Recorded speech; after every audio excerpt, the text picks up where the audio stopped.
Okay, I've been talking with a few people about how I build the butt section of my rods. I hope you'll forgive the clutter. My man cave has become my remote learning classroom. So I'm trying to replicate one of these.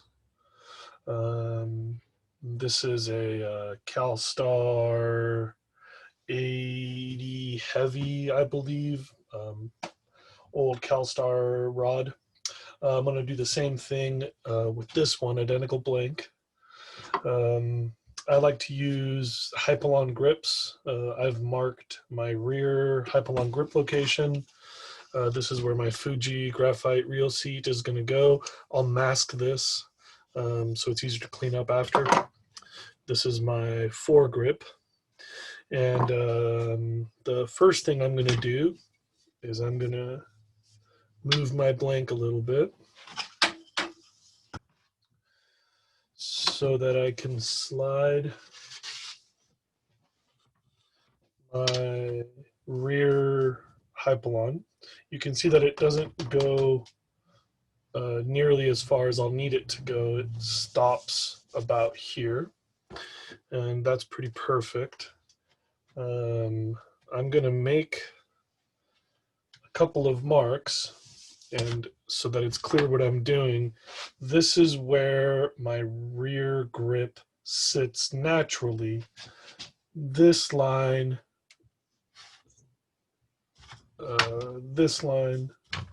is where I need it to start, and it's going to continue that way. So I'm going to have to get this thing from here down to there. So my secret weapon for this task is rubber cement. I use plain old Elmer's, but they're all the same, I think. And here, where my rear grip sits naturally, I'm going to put on quite a bit of rubber cement. Like that. And then I'm going to run a couple of tendrils of rubber cement all the way down to the final destination. You can see that's pretty thin. It's not nearly as much. That's just like a lubricating layer. So I've brushed on a little bit of rubber cement there.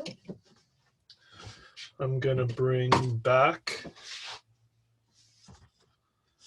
my stuff.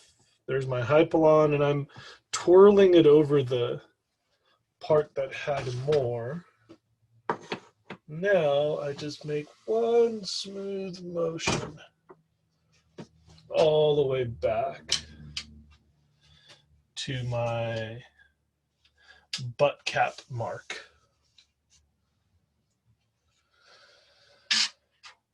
I've got some rubber cement to clean up, but that's easy because rubber cement is very forgiving.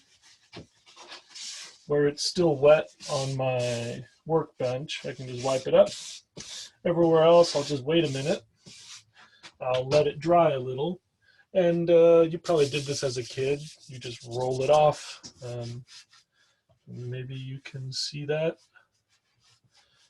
on the video. That where I now have leftover rubber cement, it just rubs off like dead skin. And I'll probably use a paper towel and a napkin. Sorry, and some alcohol to get that off there. You can use acetone, but be very careful. Most modern rods are coated with polyurethane paint, and I believe that doesn't like to play with polyurethane finish, and I believe that doesn't like to play with acetone. So acetone would work to clean this up, but maybe hold off and use alcohol instead to protect the finish of your blank. I'll be back to show you some things in just a minute.